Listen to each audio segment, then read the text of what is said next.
अपने healing intelligence को कैसे एक्टिवेट करें, इसके लिए मैं आप लोगों को 3 ब्रीदिंग टेक्निक बताने वाला हूं और ये भी बताने वाला हूं कि ये जो डिजीजेज हैं वो कैसे शरीर में पैदा होते हैं और पैदा हुए हैं तो उसको आप कैसे रिवर्स कर सकते हैं। तो आप सब लोग जानते हैं कि जो साइकोसोमैटिक डिसऑर्डर्स हैं वो हमारे शरीर में मन से पैदा होता है, जैसे एंजाइटी, डिप्रेशन, फ्रस्ट्रेशन, इस टाइप की जो डिजीजेज हैं। और इसके साथ साथ जो इसका कॉम्प्लिकेशंस है वो कैसे आता है, आर्थराइटिस के रूप में, अस्थमा के रूप में, ब्रोंकाइटिस के रूप में, हार्ट डिजीज़ के रूप में, किडनी के रूप में, बहुत सारे ऐसे जो डिजीजेज हैं। जैसे डायबिटीज़ को तो कहा ही जाता है कि स्ट्रेस बॉर्न डिजीज़ है, स्ट्रेस से ये पैदा हुआ है। तो कैसे ये डिजीज पैदा होते हैं और आप इसको कैसे रिवर्स कर सकते हैं। डेली यदि आप अपने आप को 10 मिनट देते हैं तो अपने आप को रिजुवेनेट कर सकते हैं। ये जो भी कॉम्प्लिकेशंस हैं, जो भी डिजीजेज, जो शरीर में रोग पैदा हुए हैं, आप उसको रिवर्स कर सकते हैं। आपके पास प्रकृति ने ये नेचुरली ये टेक्निक दिया हुआ है, एक नेचुरल आपके अंदर छिपा हुआ हिडन वो खजाना है जिसको आप एक्सप्लोर करके अपने पूरे रीम को यानी शरीर और मन दोनों को स्वस्थ रख सकते हैं। मानसिक स्वास्थ्य को लोग इंपॉर्टेंस ही नहीं देते, समझते नहीं कि मानसिक स्वास्थ्य भी कोई चीज़ होता है। वो शरीर को सोचते हैं शरीर बीमार हो गया तो डॉक्टर के पास जाएंगे, मन बीमार हो गया तो उससे कुछ लेना देना नहीं है। मन को बीमार लिए घूम रहे हैं, वो ध्यान भी नहीं देते, सोचते हैं ये तो छोटी सी बात है। ये छोटी सी बात नहीं है, एक्चुअली मन बीमार हुआ तब शरीर बीमार होता है। मन का ही रिप्रेजेंटेशन है, मन सटल है और शरीर जो है उसका ग्रॉस है, तो ग्रॉस फॉर्म में वो अपीयर होने लग जाता है। हमारी जो सांसें हैं ये इंडिकेट करती हैं, कोई भी प्रॉब्लम होने से पहले सांसें जो हैं वो बताती हैं कि शरीर में ये समस्या हो रहा है। जैसे किसी को गुस्सा आता है तो आप देखते हैं कि क्या होता है उसके पास, वो सडन जो चेंजेज आते हैं वो थोड़े से आप जो नोटिस कर सकते हैं, मॉनिटर कर सकते हैं। जैसे किसी को गुस्सा आया, एक बहुत वायलेंट इमोशन आया, गुस्सा एक वायलेंट इमोशन है, जैसे ही इमोशन आता है आप देखेंगे कि सांसें जो हैं वो तेज हो गई, वो स्वाभाविक गति से तेज या धीमा हो गई, तो वो जनरली तेज हो जाती हैं। फिर दूसरा रिजल्ट आप देखेंगे कि पूरा शरीर जो है वो जलने लगता है, गर्मी जैसे लगने लग जाता है, मन बेचैन हो जाता, अशांत हो जाता है। तो शरीर पर और एक आप एक्सपीरियंस करेंगे कि किसी किसी का चेहरा जो है, किसी किसी का नहीं, सबका ही एक्चुअली होता है, चेहरा तमतमा जाता है, पूरा लाल हो जाता है, ब्लड फ्लो यानी चेहरे की तरफ ज़्यादा हो रहा है। ये आप तो चेहरे पर महसूस कर रहे हैं, ये एक्चुअली पूरे शरीर में ये परिवर्तन होता है। तो वो जो इमोशंस है वो बहुत बड़ा इम्पैक्ट लेकर आता है हमारे शरीर पर। तो आप इन सारी समस्याओं को कैसे रिवर्स कर सकते हैं, इसके लिए प्रकृति ने आपको टेक्निक दिया हुआ है। जैसे आप देखेंगे कि गुस्सा किए और सांस तेज हुई, यानी गुस्से से सांस तेज हुई, ये एक प्रोसेस हुआ। अब उसी प्रोसेस को आप पकड़ लीजिए, सांस से इस प्रोसेस को रिवर्स कर लीजिए। सांस हमारे शरीर में एक ऐसी प्रक्रिया है जो शरीर से मन को जोड़ती है, मन को शरीर से जोड़ती है, एक ये होता है। दूसरा, कॉन्शियस को सुपर कॉन्शियस से जोड़ती है, यानी हमारी जो चेतना है उसको ब्रह्मांड के चेतना से जोड़ती है, यानी अनंत में हो जाती है। सांस के इस प्रोसेस से आप इसको चाहें तो रिवर्स कर सकते हैं। एक तरह से आप समझ लीजिए कि हम लोग बाहर अपनी बीमारियों का इलाज ढूंढते रहते हैं। ढूंढिए, ये करना चाहिए, डॉक्टर और मेडिकल साइंस का यूज़ लेना चाहिए, ऐसा नहीं है कि नहीं लेना चाहिए, लेकिन जो काम है वो आप अंदर करिए। बोलते हैं ना, कस्तूरी मृग कुंडल बसे, मृग ढूंढे वन माए। मतलब वो जो सारी चीज़ें जो हमें चाहिए अपने आप को हील करने के लिए, एक सुखी आनंदमय सुखमय जीवन जीने के लिए, वो सारी चीज़ें हमारे अंदर है, लेकिन हम मृग मरीचिका के जैसे, हम मृग के जैसे यहाँ वहाँ ढूंढते रहते हैं। जैसे कस्तूरी का मृग होता है, उसको जब सुगंध आता है केसर जैसा, तो उसको यहाँ वहाँ जंगल में भटकता फिरता है, ढूंढता रहता है, जबकि वो सुगंध उसके नाभि से आ रही होती है, उधर उसका ध्यान नहीं जाता है। तो हमें ज़रूरत है इंट्रोवर्ट होकर अपने सांस को देखने का और उस पर अमल करने का।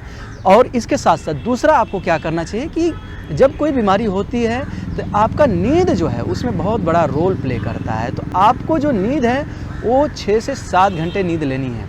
यहाँ पर लोग कंफ्यूज हो जाते हैं, नींद और गहरी नींद में अंतर होता है। आपको गहरी नींद लेनी है, जैसे बोलते हैं ना कि ये तो ऐसा सोया था जैसे कि एकदम मर गया हो, ऐसे टाइप का शब्द इस्तेमाल करते हैं। मतलब इतनी गहरी नींद होती है कि अगल बगल क्या हो रहा है पता भी नहीं चलता। वो गहरी नींद आपको लेना है। 4-5 घंटे की भी यदि आपको गहरी नींद मिलती है तो बहुत बड़ा हीलिंग का काम करती है। किसी किसी को आप देखते हैं 8-9 घंटे सोकर भी बहुत लेथर्जिक है, बहुत आलस में है, उसका फ्रेशनेस नहीं है। किसी किसी को आप देखेंगे 4-5 घंटे ही सोया लेकिन बहुत फ्रेश है, बहुत तरोताज़ा है, एकदम फिट है। ये यही है क्योंकि वो जो 4-5 घंटे सोया है वो बहुत डीप स्लीप लिया है। तो आपको डीप स्लीप लेनी है, आपका जो ब्रीदिंग है उसको सिंक्रोनाइज करना है, और गहरी नींद के साथ साथ आपका जो रूटीन है वो आपका सही होना चाहिए। तो मैं बेसिकली इस वीडियो में आप लोगों को ब्रीदिंग टेक्निक के बारे में बताने वाला हूँ। तो मैंने पहले भी आप लोगों को योगा से जो ब्रीदिंग है, प्राणायाम, ये सब मैंने आप लोगों को बताया है कि अनुलोम विलोम, भ्रामरी, कपालभाति, ये सब आपको करनी चाहिए और उसका पूरा वीडियो है, वो चाहे तो आप जाकर वहाँ से देख सकते हैं। और इसके साथ साथ मैंने एक यौगिक ब्रीदिंग पर भी बताया था कि आपको कैसे एब्डोमेन से लेकर चेस्ट और शोल्डर तक की ब्रीदिंग करनी चाहिए, तो वो भी आप चाहे तो वीडियो देख सकते हैं। ये सब बहुत इंपॉर्टेंट है, उसको तो आपको करना ही है। डेली 10 to 20 मिनट्स आप देकर देखिए, आपके लाइफ में बहुत बड़ा चेंज आने वाला है। सिर्फ आप अपने आप को स्वस्थ ही नहीं रखेंगे, स्वस्थ रखना तो एक बेसिक चीज़ हो गया, आप देखेंगे कि स्पिरिचुअली भी अपलिफ्ट होने लग गए, इमोशनली भी अपलिफ्ट होने लग गए। आपको हेल्थ के लिए क्या चाहिए? स्पिरिचुअल अपलिफ्ट, इसके साथ साथ इमोशनल अपलिफ्ट और आपका जो फिजिकल अपलिफ्ट है वो तो है ही। तो इस तरह से आप अपने आप को ऊपर उठाते जाएंगे। बात कर लेते हैं जो ब्रीदिंग टेक्निक की मैं आप लोगों को बात कर रहा हूँ वो मैं बता देता हूँ। तो इसमें अभी आपको क्या करना है, सबसे पहले आपको जो प्राणायाम योगा का है वो तो आप कर ही लीजिए, डीप ब्रीदिंग कर ही लीजिए, और इसके साथ साथ आ जाइए डायफ्राग्मेटिक ब्रीदिंग पर। डायफ्राग्मेटिक ब्रीदिंग, सिस्टमैटिक ब्रीदिंग, और इसके बाद आ जाएंगे हम लोग स्ट्रॉ एंड बॉक्स ब्रीदिंग के ऊपर। तो ये चार ब्रीदिंग टेक्निक, 3 ही आप समझिए। जो लास्ट में मैं आप लोगों को बॉक्स ब्रीदिंग बता रहा हूँ उसी में आपका स्ट्रॉ ब्रीदिंग भी आ जाएगा। तो इसमें आपको क्या करना है, डायफ्राग्मेटिक ब्रीदिंग में आपको जब भी ब्रीदिंग करिए तो कोशिश करिए कि आपकी जो आंखें हैं, जो आपके नेत्र हैं वो बंद रहें। बंद रहेगा तो आपका जो ध्यान का भी लाभ है वो भी आपको मिलेगा, और उसके साथ साथ जो मन है वो भी ज़्यादा शांत होगा। तो इस तरह से आपको शांत मन से बैठ जाना है। और सुबह में यदि आप इसका अभ्यास करते हैं तो अच्छी बात है, किसी भी टाइम पर किया जा सकता है, लेकिन सुबह में करेंगे, खाली पेट करेंगे तो बहुत अच्छी बात होगी। शाम और सुबह दोनों का अभ्यास ज़्यादा बेहतर होता है, और स्पेशली सुबह वाला। तो इस तरह से आपको बैठ जाना है, किसी भी मुद्रा में बैठ जाइए, तो कोई इसमें दिक्कत की बात नहीं है, जो भी आप कंफर्टेबल हैं। तो इस तरह से आप बैठ जाइए, और अभी आपको डायफ्राम का यूज़ करना है। एब्डोमेन इन्हेलेशन के साथ साथ इस तरह से आगे जाएगा और एक्सहेलेशन के साथ साथ बाहर जाएगा। इसको एब्डोमिनल ब्रीदिंग भी बोलते हैं। तो इस तरह से डायफ्राम का आपको इस्तेमाल करना है। तो एक बार मैं करके दिखाता हूँ, इसका आपको 5 बार प्रैक्टिस करना है।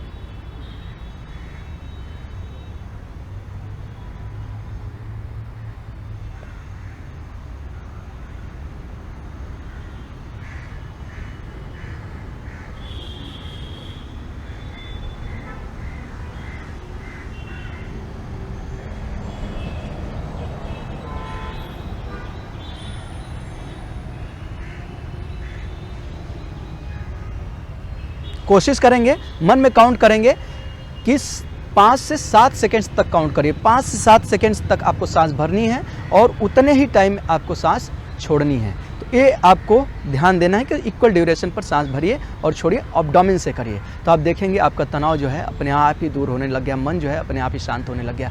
और फिर इसके बाद आपको दूसरा क्या अभ्यास करना है, इसको यदि आप विपासना की होंगे तो आप देखे होंगे कि इसको आनापान भी बोलते हैं, और योगा में इसको बोलते हैं ब्रेथ अवेयरनेस। इसको सिस्टमैटिक ब्रीदिंग भी आप कह लीजिए। इसमें आपको क्या करना है, 5 सेकेंड्स तक, 6 सेकेंड्स तक, 7 सेकेंड्स तक अपनी क्षमता अनुसार। ऐसा नहीं कि आप अपने लंग्स को स्ट्रेन करने लगे, ज़बरदस्ती खींचने लगे। 3 सेकेंड्स आपकी कैपेसिटी, 3 सेकेंड ही करिए।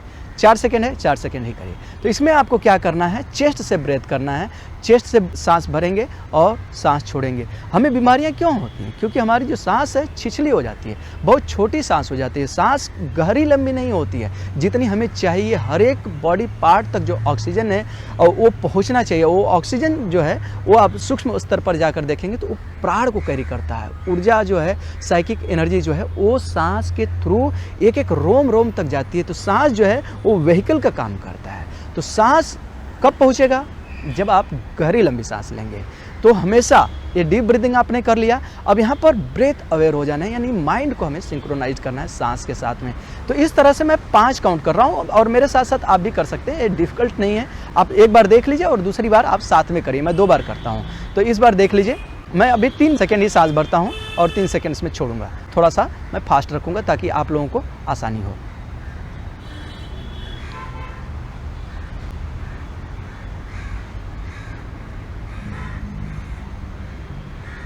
और इस बार आप मेरे साथ साथ करिए।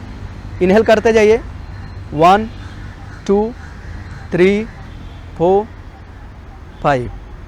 अब एक्सेल करिए, 5 4 3 2 1। आप देखेंगे कि जैसे ही आप सांस को लेकर अवेयर हुए, मन जो है बाहर बाहर भटकना जो है बंद कर दिया, मन एकाग्र होने लगा, शांत होने लगा। अब आप इमेजिन करिए कि यदि आप 7-8 ब्रेथ ऐसे करते हैं तो जो विचारों की श्रृंखला है, वायलेंट जो थॉट की एक लड़ी चली आ रही है, एक चेन चली आ रही है, तो यहाँ पर ब्रेक होगी। जो वायलेंट थॉट हैं, जो थॉट के ब्रेक होने का है, वही आपका सक्सेस है, वही आपका विनिंग पॉइंट है। डिप्रेशन में क्या होता है, कंटिन्यू एक थॉट चलता रहता है, नेगेटिव थॉट चलता रहता है, उसको तोड़ना जरूरी है। जब आप तोड़ने लगते हैं तो आप रिवर्स प्रोसेस शुरू कर देते हैं, प्राकृतिक रूप से वो होने लगता है, करने की जरूरत भी नहीं है। अब जैसे ही विचारों की श्रृंखला को तोड़े, वो कमजोर पड़ने लग जाता है। जैसे बहुत तेजी से कोई गाड़ी जा रही है, ब्रेक अप्लाई करते हैं, फिर थोड़ी से तेज स्पीड बढ़ाते हैं, फिर ब्रेक अप्लाई करते हैं, तो आप देखेंगे कि गाड़ी का जो स्पीड 80 90 100 पहुंचना चाहिए तो नहीं पहुंचता है, वो 30 40 50 में ही रह जाता है। यही होता है। मन को वश में करने के लिए एक आसान तरीका प्रकृति ने दिया है, उसको फॉलो करिए। तो ये हो गया सिस्टमैटिक ब्रीदिंग। अब दूसरा करेंगे स्टॉप ब्रीदिंग। इसमें आप चाहे तो नॉस्ट्रिल से इनहेल करके मुंह से एक्सहेल कर लीजिए, या फिर मुंह से ही एक्सहेल कर लीजिए, शीतकारी जैसा हो जाएगा, मन शांत होगा उससे, और मुंह से ही एक्सहेल कर लीजिए। तो मैं दोनों दिखा देता हूँ। एक बार नॉस्ट्रिल से सांस भरकर 5 सेकेंड्स में,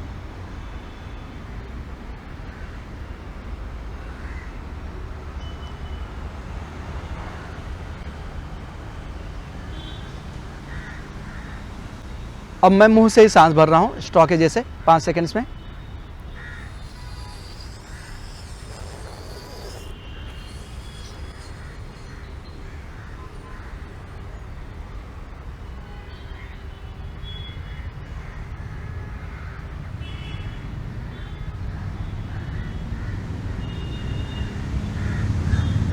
इस तरह से 5 सेकंड में आपको सांस भरना है, 5 सेकंड में छोड़ना है। अब दोनों ऑप्शन है आपके पास, या तो नॉस्ट्रिल से भरकर मुंह से छोड़िए, या मुंह से ही भरिए और मुंह से छोड़िए। और क्या करना है स्टॉप ब्रीथिंग, मतलब जैसे आप स्ट्रॉ से कोई पानी पीते हैं, आप कैसे करते हैं, खींचते हैं, सक करते हैं, वैसे ही। और स्ट्रॉ से ही छोड़ना है, बहुत धीरे धीरे। ऐसा नहीं कि वायलेंट सांस भरे और छोड़ दिया, ऐसा नहीं। जब सांस भरते हैं और उतने ही समय में छोड़ते हैं, तो आप मन को वश में कर रहे हैं, मन को कंट्रोल कर रहे हैं, और प्राकृतिक तरीके से कर रहे हैं, जोर जबरदस्ती नहीं कर रहे हैं। तो मन का जो स्वभाव है वो पलटने लग जाता है। मन जो भटकने वाला है वो धीरे धीरे एकाग्र होने लग जाता है। आपके मन के साथ साथ, मतलब आपके हिसाब से मन चलने लग जाता है। तो ये आपको कर लेना है स्टॉप ब्रीदिंग। और फिर इसके बाद बॉक्स ब्रीदिंग। बॉक्स को देखे होंगे कि 4 डायमेंशन होता है इस तरह से, up, left, right and bottom. तो ऐसे ही आपको बॉक्स ब्रीदिंग में जैसे 5 सेकंड्स में सांस भरे, 5 सेकंड्स होल्ड कर लीजिए, 5 सेकंड्स में छोड़िए, और छोड़कर 5 सेकंड्स में होल्ड कर लीजिए। योगा में रेचक, पूरक, कुंभक, और कुंभक को 2 बोलते हैं, बाह्य कुंभक, अभ्यंतर कुंभक। यानी बाहर सांस छोड़कर रोकने को बाह्य कुंभक, सांस अंदर भर के रोकने को अभ्यंतर कुंभक। तो इस तरह से कुंभक के साथ में 4 डिफरेंट टाइप के टेक्निक हो जाते हैं प्राणायाम में। बेसिकली 3 ही, रेचक, पूरक, कुंभक। यानी सांस भरना, रेचक मतलब छोड़ना, कुंभक मतलब रोक कर रखना। तो ये आपको काम कर लेना है। आगे चलने के बाद एक और होता है स्वतः कुंभक, केवल कुंभक, ऐसा हो जाता है, मतलब वो मेडिटेटिव स्टेट में आता है, वो आगे की बातें होती हैं, उसके बारे में हम कभी फिर से बात करेंगे। तो अभी आपको क्या करना है, मैं छोटा सा सांस लेकर दिखाता हूँ, 3 सेकंड्स का ही, बस एक आप लोगों को आइडिया देना है। आप अपने क्षमता अनुसार इसको आगे पीछे कर सकते हैं। तो 5 सेकंड से शुरू कर सकते हैं, 7 सेकंड से कर सकते हैं। हाँ, लेकिन एक बात ध्यान रखेंगे कि बहुत ज़्यादा देर तक सांस रोकने की कोशिश नहीं करेंगे, सफोकेट नहीं करेंगे। जब छोड़ेंगे तो भी कंट्रोल के साथ होगा, नहीं तो लंग्स को आप इंजर्ड कर लेंगे। तो ये हमेशा ध्यान रखेंगे। छोटे से शुरू करिए, धीरे धीरे जैसे जैसे स्ट्रेंथ डेवलप होता है वैसे वैसे आप काम करते जाइए। तो अभी मैं 3 सेकेंड्स का सांस भरकर दिखाता हूँ।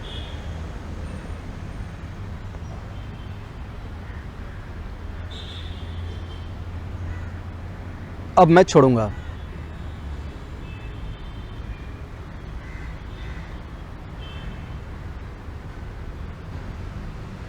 तो 3 सेकंड्स में मैंने सांस भरा, 3 सेकंड्स रोका, 3 सेकंड्स में छोड़ा, और 3 सेकंड्स मैंने बाहर सांस रोक कर रखा। ये जो आपको मैंने 4 ब्रीदिंग टेक्निक बताया है, यदि आप इसको डेली 10 मिनट्स और इसके साथ साथ अनुलोम विलोम, कपालभाति, इन सब का प्रैक्टिस करते हैं 15 to 20 मिनट्स का, आपको 3 महीने के अंदर इतना रिजल्ट मिलेगा, मन इतना शांत होने लगेगा, इतने एंजाइटी, डिप्रेशन, फ्रस्ट्रेशन ये सब जो है उससे आप बाहर आने लगेंगे। आप देखेंगे कि डायबिटीज़ में भी जो ग्लूकोज का लेवल वो डाउन होने लग गया, आर्थराइटिस वगैरह का जो पेन है वो भी कम होने लग गया, अस्थमा वगैरह का जो अटैक था वो भी धीरे धीरे कम होने लगा, किसी किसी को माइग्रेन, सिरदर्द की समस्या होती, वो सारी की सारी समस्याएं दूर होने लगेंगी। ये समस्याएं होती क्यों हैं? क्योंकि शरीर में जो हमें ऊर्जा चाहिए, जो हमें सांस चाहिए प्राण के प्रवाह को वहाँ तक पहुँचाने के लिए, वो नहीं पहुँचता है। और उसके अलावा मन जो बेचैन है तो प्राण का जो फ्लो है वो डिस्टर्ब कर देता है, वायलेंट कर देता है, जहाँ जिस अमाउंट में पहुँचना चाहिए पहुँचता ही नहीं। तो शरीर में मस्कुलर लेवल पर भी टेंशन होता है, शारीरिक गांठें बन जाती हैं, मस्कुलर गांठें बन जाती हैं, मन में भी ऐसे ही ग्रंथियाँ बन जाती हैं, गांठें बन जाते हैं, तनाव हो जाता है, इसकी वजह से समस्याएं होती हैं। जब आप इस सांस का उपयोग करेंगे तो देखेंगे धीरे धीरे ये प्रोसेस जो है वो रिवर्स होने लग गया। एक सुखी, आनंदमय, भरपूर सुखमय जीवन आप जीने लग जाएंगे। ये बहुत कल्याण की बात होगी। तो आप इसका प्रैक्टिस करिए और आपको क्या बेनिफिट मिल रहा है आप कमेंट करके बताइए। यदि एक आदमी भी अपनी ज़िंदगी में बदलाव लाता है तो इससे अच्छी बात कुछ हो ही नहीं सकती। ये मेरे लिए बहुत सुकून और खुशी भरा समय होगा यदि कोई एक आदमी भी बदलाव लाता है तो मैं आप लोगों के उत्तम स्वास्थ्य, सुख और समृद्धि की कामना करता हूँ। Thank you.